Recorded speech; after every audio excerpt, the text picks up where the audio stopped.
My cheating fiancé was preparing lunch and asked what I preferred to eat. But I already discovered she was having an affair, so I told her to cook whatever she's been making for her lover.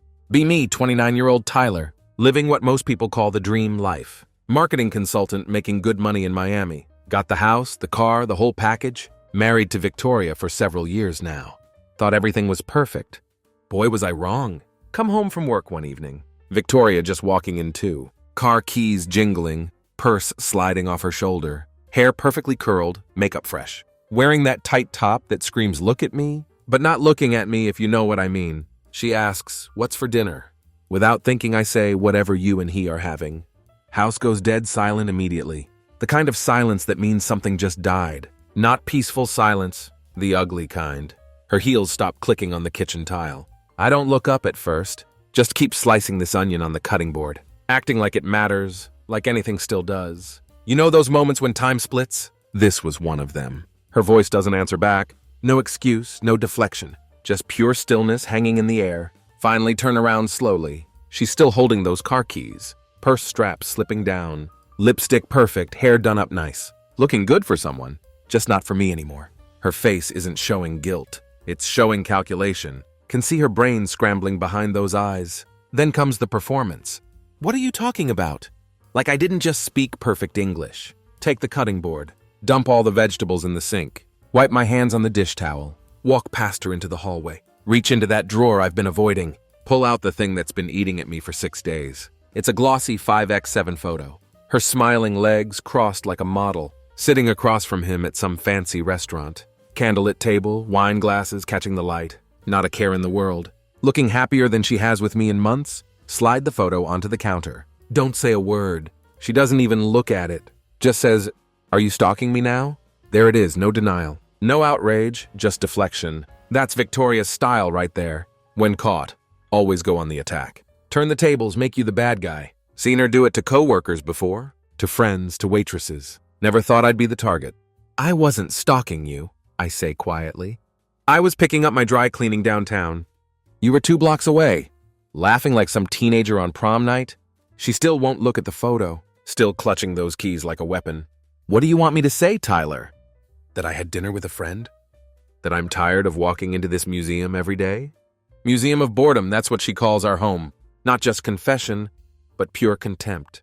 Like I wronged her by getting older. Like I aged out of her interest level. Sit down at the kitchen table. Just stare at her, no yelling. No dramatic theatrics. Study her face for the first time in years. Realize I'm looking at a complete stranger. Someone I don't know at all. You done? I ask. Her lip curls up in disgust. Excuse me? I mean it, you done lying? Done pretending this is something else? I don't see what this is. She steps closer. You don't know anything. Let out a short, humorless laugh. I know you moaned Connor's name 3 nights ago. In your sleep. She freezes completely. Stand up, reach into my back pocket. Pull out the hotel key card she dropped in laundry. Room 428, Embassy Suites. The night she said she stayed with Jessica. Want to try again? I ask. She looks at that card like it might bite her. Silence fills the room again. Then she does the most Victoria thing possible. Scoffs, turns on her heel. Walks upstairs like I'm boring her. Like I'm some child having a tantrum. Door slams shut above me. Sit there staring at that key card. Don't follow her this time? Not playing that game anymore? Don't sleep that night at all. Don't even try to close my eyes. Lay on the living room couch with lights off. Just listening to everything. Can hear her footsteps upstairs. Muffled sound of drawers opening and closing. No apology coming down those stairs. No explanation, not even a knock on the railing. No, hey, I messed up, let's talk. Absolutely nothing but distance. Stare at the ceiling for hours straight. Not blinking, barely even breathing. My mind isn't racing around everywhere. It's completely flatlining instead. That's the part nobody tells you about betrayal. It doesn't make you explode with rage. It paralyzes you completely. The air gets thicker somehow. Everything slows down to a crawl. Sometime past 2:30 in the morning. Hear the floorboard near the staircase creak. Then complete silence again. Don't move a single muscle. Maybe she's watching to see if I'm asleep. Maybe she considered saying something real. Or maybe she doesn't care at all. Just heading to kitchen for water. Stay perfectly still anyway. Eyes shut. Jaw clenched tight. When I finally open them again, it's morning. Sky outside is the color of dirty dishwater. Sit up slowly, back aching like hell. House is completely still and empty. She's gone without a trace. No note left behind, no text message. Her side of the closet is half empty now. Walk upstairs like some kind of zombie. The bed hasn't been touched at all. She hadn't slept there last night. She'd packed in the darkness. Quietly, coldly, like a professional thief. Stealing herself away from our life. Her bathroom drawer is wide open. Hair straightener gone, all perfume bottles gone.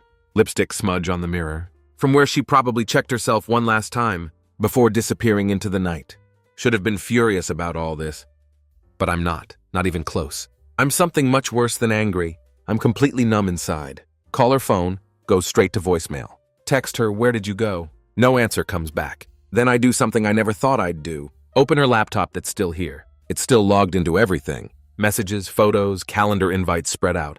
Her affair wasn't some mistake. It was carefully scheduled like a business meeting. Friday lunches, hotel meetups planned out, dinner reservations synced with her work meetings. There's even a photo of him saved. Connor, I've seen that face before somewhere. He was at her office Christmas party 2 years ago. Remember because I caught him staring at her? Little too long while she gave a toast. At the time, I thought, nah, no way. That was my first big mistake. Giving benefit of doubt to someone who didn't deserve it. Click on one thread of their text messages. He'd sent her a selfie in bed, shirtless, grinning like he owned the world. She replied with a heart emoji. Then typed, I wish I could fall asleep next to you. Every night instead of that zombie. Zombie. That's what she called me behind my back. Feel something rupture deep in my chest. But I don't cry, don't break down. Just stare at the phone screen. At the date. At the message timestamp. Last Wednesday night? Same night I picked up Chinese takeout. Watched The Office reruns by myself. While she claimed she had late HR training call, she was probably with him instead. Laughing at me, calling me a zombie. Stand there in her now half-empty bathroom. Scent of her perfume still hanging in air. Like some kind of ghost haunting the space. Realize I didn't actually lose her. She'd already been gone long before I caught her. Only thing left was figuring out what the hell I was going to do next. By noon that same day, the fog in my head had hardened into something heavier. Not rage, not grief exactly. Just this sharp-edged clarity instead. Like I was finally seeing the truth. Without all the soft filters I'd been using for months. The lies were always there waiting. I just didn't want to believe them at all. Take the rest of the week off work. Tell my boss there's a family emergency happening. He doesn't ask any questions about it. Think I sounded brittle enough that he knew better. Victoria doesn't come back that day. Not the next day either. But her silence says more than she ever did. In all those late-night talks, where she fed me fake promises. No more I love you texts. No more pretending everything's fine. Just the digital echo of a woman who couldn't even bother to end things like an adult. By Friday, I get a text message. Not from her, from her sister Jessica. Hey, I heard about what happened. Victoria's staying with me for a while. She just needs some space to think. Stare at that message for a long time. Space, that's what she's calling it. Text back, tell her to send a lawyer. If she needs more space than that. Then I block Jessica's number completely. Victoria wants to turn this into some vague story about how we grew apart naturally. She wants it to seem mutual somehow. Like two people drifting instead of one person. Cheating, lying, and abandoning everything. No way I'm letting her rewrite this story. The next morning, I start collecting evidence. Printouts, emails, hotel bookings. Under her rewards account, message screenshots. Take pictures of everything on her laptop. Save them all to a secure drive. If this goes legal, I want a complete file. Even as I build this digital dossier of her betrayal and lies, something inside me still hopes. Stupidly, weakly hopes that she'll call. Not to get back together, that's completely dead. But just to own up to what she did. Admit she screwed up badly. Show something resembling actual remorse. She doesn't do any of that. Instead, on Saturday night around 8 p.m., a knock comes at my front door. Not her, not Jessica. It's Connor himself. Yeah, he had the audacity to show up. At my house, on my front step, open the door and just stare at him. He looks exactly like he did in the photo. Cocky face, smug eyes everywhere. Wearing some overpriced watch, pretending he belongs on my porch. Hey man, he starts talking. Can we talk for a minute? Don't answer him at all. Don't move, don't blink. Just lean against the door frame and wait for him to continue. He clears his throat nervously. Look, I didn't know how serious things were between you two. I mean, Victoria said you guys were, like, separated emotionally for a while. Actually laugh out loud at this. Short and completely humorless. Get off my porch, I tell him. I just wanted to say I didn't mean for this to happen the way it did. Step forward, not threatening, just firm and direct. You're not going to come here. and turn this into some romantic comedy. You two didn't accidentally fall in love. She lied to both of us. You helped her do it. That's all this really is. He looks like he wants to argue back, but he doesn't say anything else, just nods slowly like he understands. All right, man, fair enough. Then he walks back to his car, black Audi of course, typical, and drives off into the night. Shut the door and stand there, for a long time listening to the fridge humming in the kitchen. The silence is thick again. Different this time, though. But it's mine, my silence completely. And that's the first time it actually felt like peace. Sunday morning comes around. For the first time in a long time, the house doesn't feel like a trap. Feels like a crime scene instead. Stand in the bedroom doorway just staring. Her side of the closet is like a torn page. Empty hangers swinging slightly, like they actually miss her presence.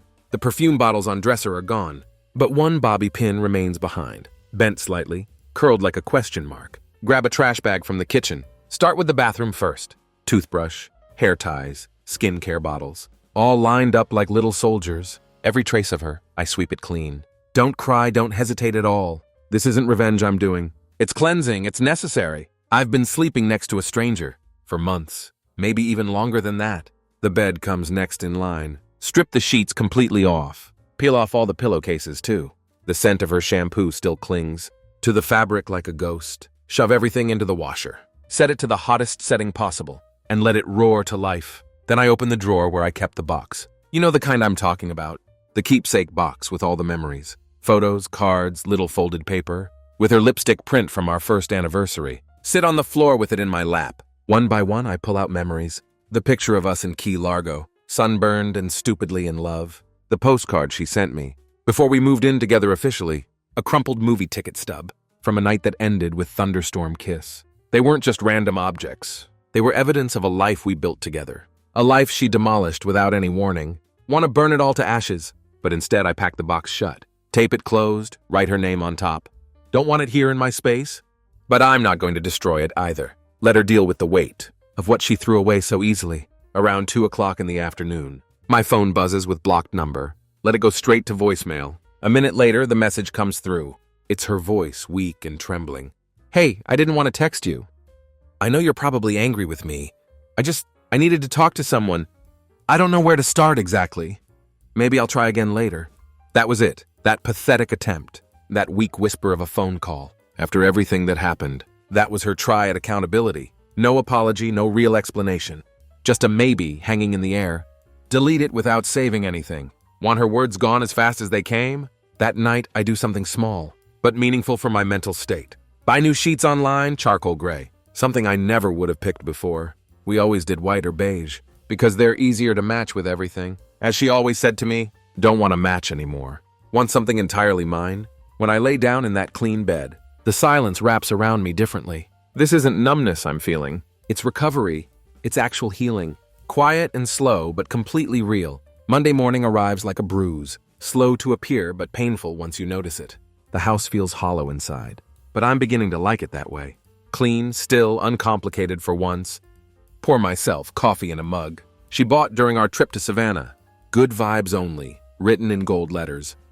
Stare at it for a second, then drop it straight in the trash. Without any hesitation at all, the sound it makes cracking at the bottom is louder than it should have been. Final, like a period at the end. Check my phone for messages. No new texts, no missed calls. Not from her anyway, but Jessica texted again overnight. Victoria's thinking about coming by to get her stuff sometime soon. I told her she should call first. Don't respond to that at all. Not about to schedule a reunion tour. For her betrayal and lies, if she wants her things back, she can coordinate with a moving company. Pack it. I'll label it clearly. I'll even set it on the porch if needed. But she's not coming in this house again, not unless it's with a lawyer or locksmith. Around noon, I take out her keepsake box, the one I sealed and wrote her name on. Drive it over to Jessica's house. Leave it right on the front porch. Don't knock, don't ring the bell. Just drop it and walk back to car. The sky is gray and completely flat. The kind of weather that actually fits. I'm pulling out of the neighborhood when I see her standing by the front door. Barefoot, hoodie pulled over her head.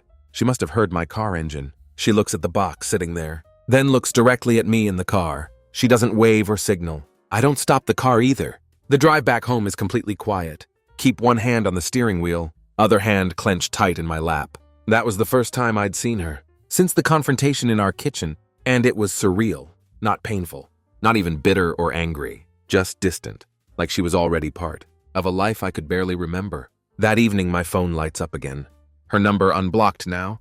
Let it ring without answering. Then it rings again immediately. On the fourth try, I finally answer. Silence on the other end of line. Don't say anything either. Want her to make the first move here? Finally, she speaks up.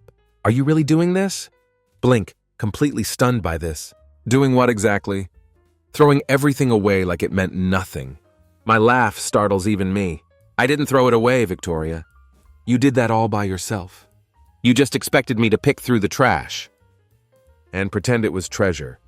You don't understand what happened? No, you don't understand, I cut in. You don't get to act like I'm the villain in a story where you cheated on me. Her voice drops to a whisper. You were always distant, Tyler. Cold, you didn't see me anymore. Because you were too busy warming someone else's bed. I snap back at her. She goes quiet again completely. Imagine her mouth half open, shocked that I wouldn't let her spin this. I just wanted to talk, she mutters weakly. No, I say firmly. You wanted to be forgiven without asking for it. That's not how this works at all. Then I end the call immediately, and for the first time since it all started, I feel something close to proud. That I wake up Tuesday morning to sunlight slicing through the blinds, like a scalpel, clean and sharp, unforgiving but honest. The air in the room is still cold, too cold for July weather, but I don't reach for a blanket, just lay there staring at the ceiling fan, as it spins slowly like the world hasn't changed. But it has changed. Everything has. The quiet is no longer just emptiness. It's mine completely now. Don't have to listen for footsteps anymore. No need to wonder when she'd come home, or if she'd pretend to fall asleep. Before I could ask where she'd been, that part of my life is over. Those lonely games are finished. Spend the morning packing her remaining things. It isn't an act of rage or revenge. No yelling, no smashing anything. Just calm, methodical sorting through everything. Drawer by drawer, I fold everything, with the kind of precision you give to a stranger's belongings, because that's what she is now, a stranger with my last name. Her makeup bag goes in first, her favorite pair of joggers next, the hoodie she always stole from me, but claimed was actually hers. Into the boxes they all go. Every so often I find something. That pulls at the edge of my ribs. A necklace I bought her for our 4th anniversary. Pair of socks with little strawberries on them. Ridiculous. But she loved them so much. A half-burned candle that still smells. Like vanilla and nights when things were good. Don't let myself linger on any of it. Pack them anyway into the boxes. By late afternoon, the guest room is filled with sealed boxes everywhere, each one labeled in neat handwriting. Then comes the wedding album. That stops me completely in my tracks. It was tucked behind a row of dusty photo books, almost like I didn't want to see it, but couldn't bring myself to throw it out either. Open it slowly to the first page. Her in that white dress, smiling at me like I was the only man on the entire planet. Page 2, our first kiss as husband and wife. Page 3, laughing together. Champagne glasses raised high, hands entwined like we meant forever. They weren't just random objects. They were evidence of a life we built, a life she demolished without any warning. Don't cry, don't scream at the pages.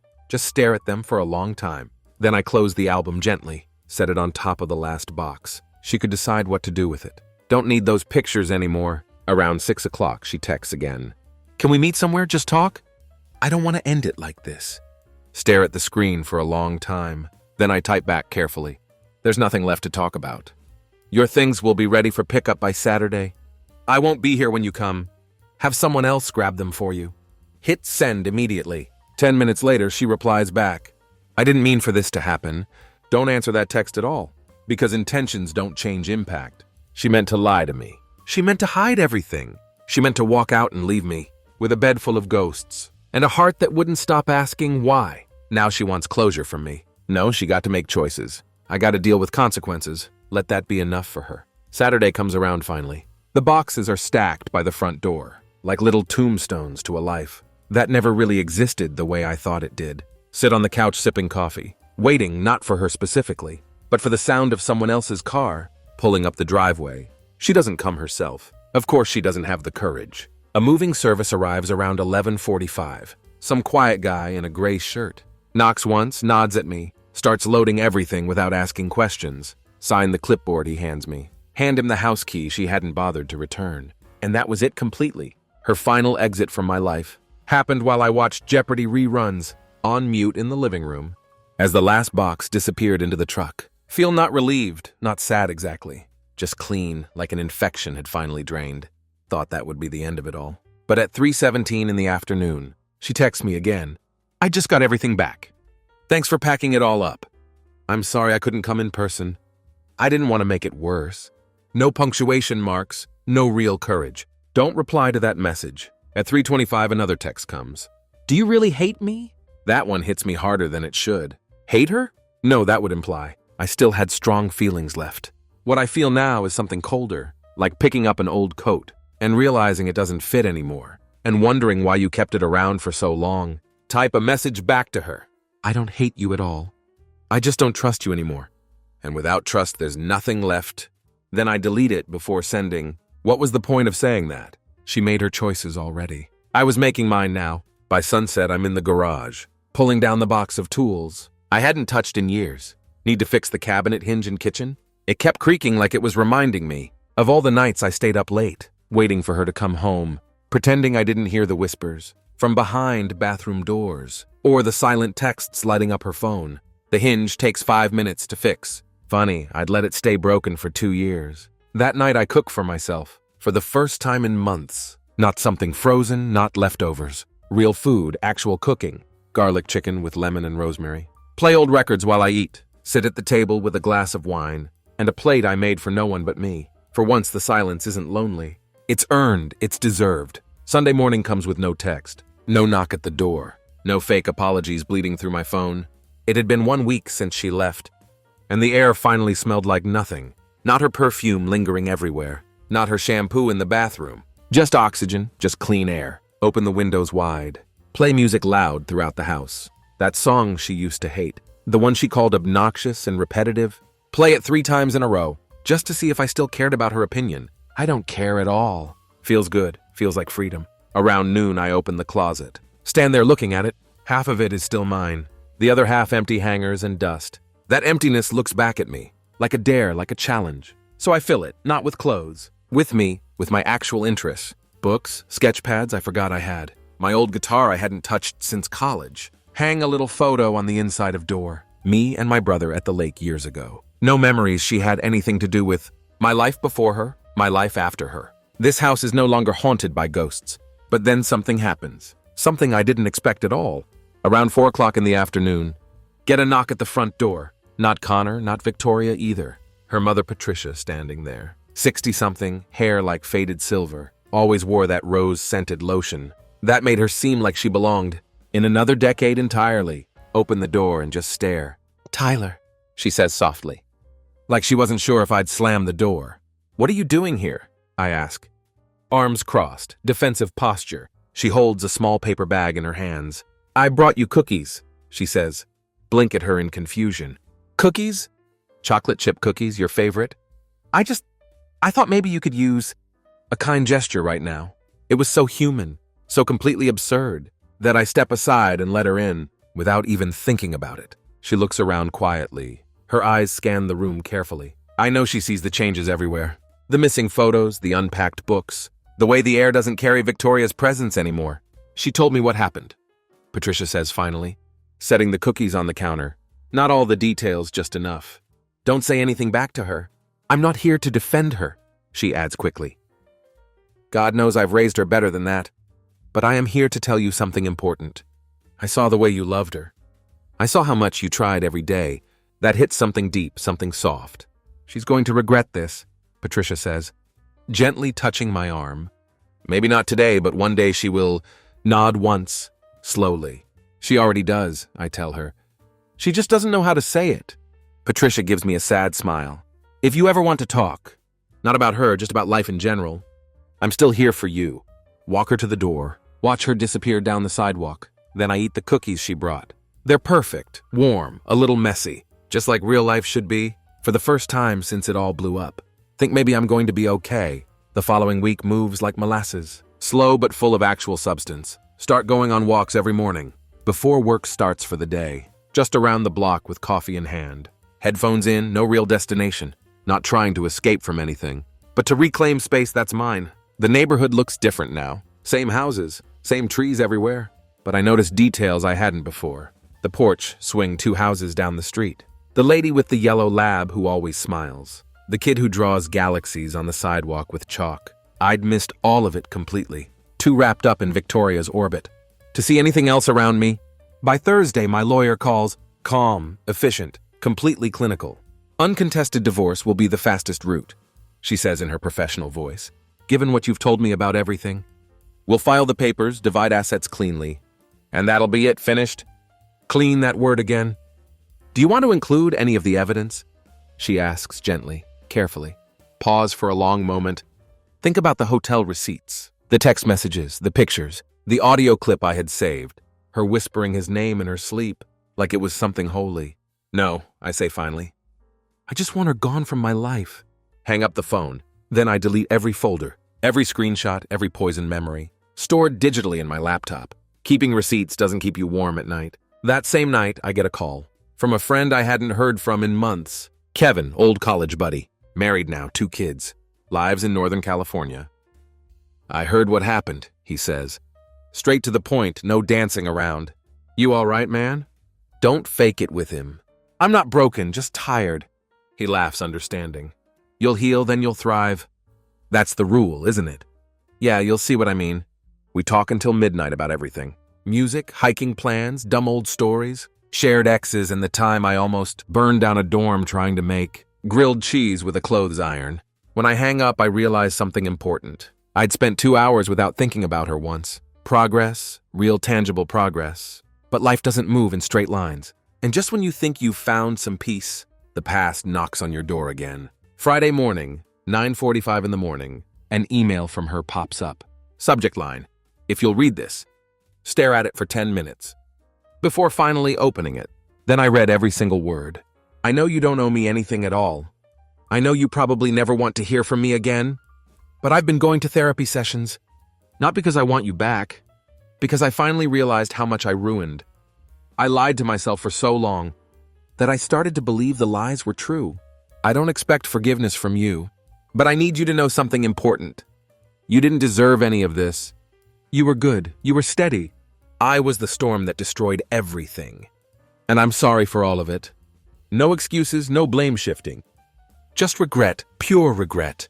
But it didn't matter anymore, not even a little bit. Close the laptop, get up from the desk, pour myself a drink. And I don't cry this time. Not a single tear falls. Sunday arrives with a strange calmness. Don't check my phone for replies. Don't look for follow-up messages. No, she won't write again after that. That email had been her curtain call. Too late, too soft, too far removed from the version of herself that once stood. In our kitchen asking, what's for dinner? While smelling like a man who wasn't me. Instead, I spend the morning repainting the office. The walls used to be that off-white shade. She picked because it made the room look bigger. Now they're a deep burgundy color. Rich, grounded, not trendy. Not sterile like hospital walls. Feels like something solid, something mine. Open the windows to let the paint dry. Watch the breeze ripple through trees outside. Reminds me of something a therapist said in a podcast I half listened to once. The opposite of betrayal isn't revenge. It's self-recovery, it's rebuilding. That phrase hits differently now. Makes sense in a way it didn't before. Take a break around noon. Walk to the corner bakery down the street. Buy myself a fresh cinnamon roll. Used to bring one back for her too. She always took the first bite. Before I could even open the box, today I eat it slowly, alone, at a little metal table outside, for the first time in months. It doesn't taste like memory. It just tastes like cinnamon and sugar. Simple, good, uncomplicated. That night I run into someone, at the grocery store of all places. I'm in the frozen aisle grabbing pizza, when I hear a voice behind me. Tyler? Turn around, it's Sophia from work. We talked a few times in the break room. Nothing flirty, nothing serious. Just casual kindness between coworkers. The kind of person who remembers your coffee order, but doesn't pry into your personal life. She smiles at me warmly. Didn't know you lived around here. Just a few blocks over, I tell her. We stand there for a moment. Then she glances at the pizza in my hand. Solid choice for dinner. If you add sriracha sauce to it. It's actually kind of amazing. Actually laugh out loud at that. I'll take that under advisement. Then before I can talk myself out of it, I ask, you want to get coffee sometime? She blinks, then smiles again. Yeah, I'd like that a lot. It wasn't a date. Not really. Just a beginning of something. Something new and undefined. Later that night as I lay in bed, under those new charcoal gray sheets. Don't think about Victoria at all. Don't replay her voice or messages, or the scent of betrayal hanging in air. Think about burgundy paint instead, cinnamon rolls, sriracha on pizza, and something softer, quieter, starting to form where all the damage once lived. A pulse, a flicker of something. Maybe not hope exactly, but something close to it. Monday comes like a whispered apology from the universe itself. Gentle skies, slow wind moving through trees. Don't have any plans for the day, and for once that feels like freedom. Instead of absence or emptiness, brew coffee and sit on the porch. Legs up on the railing, barefoot. No phone in hand for once. Just the sound of birds chirping, distant dogs barking somewhere, and the hum of a neighborhood, going about its life without me, needing to perform in it. At some point I realized something. I hadn't thought about her all morning. Not even once, not for a second. Startles me at first, then it doesn't. Because healing doesn't announce itself loudly. It just starts showing up quietly, slipping in between your ribs. During the moments you used to fill with pain, sit there for an hour just breathing, drinking coffee that stays hot the whole way through, because no one's distracting me. With a crisis of their own making.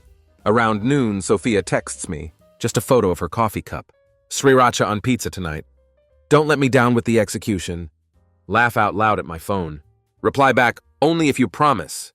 Not to judge how much cheese I add. No weight to it, no pressure. Just two people in orbit, not crashing into each other. Not pretending to be something we're not. Just existing in the same air. That afternoon, I go back inside. Open the last drawer I hadn't touched. Since she left that night. The one with all the letters. Birthday cards, anniversary notes. Scribbled, I love you messages. On sticky notes from years, when we still meant them. Read one. Just one of them. Her handwriting in blue ink. Curving like she always liked. To loop her L's in a special way. I don't know how I got so lucky. I still can't believe you picked me. Fold it back slowly, stare at it. Then I walk outside to the backyard, toss it into the fire pit, watch it curl and vanish into smoke. Not in rage, not in revenge, but in release, in letting go. It was never about luck at all. It was about love, about trust, about effort and commitment. And she abandoned all three of those things. She didn't lose me because I stopped loving her. She lost me because she stopped honoring me, stopped seeing me as worth the effort, stopped being worth the fight. She used to claim we were both in, as the smoke rises and dances, with the setting sun above. Realize I don't need to tell her any of this. She'll feel it one day, maybe 10 years from now, maybe never. But she'll feel the silence where I used to be, and know it was completely her fault. The last Monday of the month arrives with a quiet coolness in the air. One of those days that doesn't try to be anything special, but ends up perfect anyway. No drama, no noise anywhere. Just a deep breath of a day. Stand in front of the mirror. Buttoning a new shirt I bought. Not for anyone else, not for a date. Just because I felt like looking put together. The man in the reflection doesn't look broken. He doesn't look like a victim of anything. He looks like someone who'd been split in half. Yes, but who'd grown something new. In the space that was once hollow, leave the house and drive to the lake. The same one where I used to take Victoria. Before we got married years ago, we hadn't gone back there in forever. She always said it was too far away. Too quiet, too much nature for her taste. But I remembered how she used to love it once. And I remembered how I always had. Sit by the water with my journal. Not the kind with a lock or fancy cover. Just pages, honest blank pages. And I write something important. This isn't a love story anymore. This is a survival story. And I made it through alive. I don't bleed when I say her name. I don't flinch when I hear her laugh. In my memory anymore. I survived her completely. And now I get to begin again. Don't cry while writing this. But I smile because I know. What comes next isn't waiting for someone new to fix what she broke. It's me learning how to want again. To hope again. To believe again. Not in her, not in them.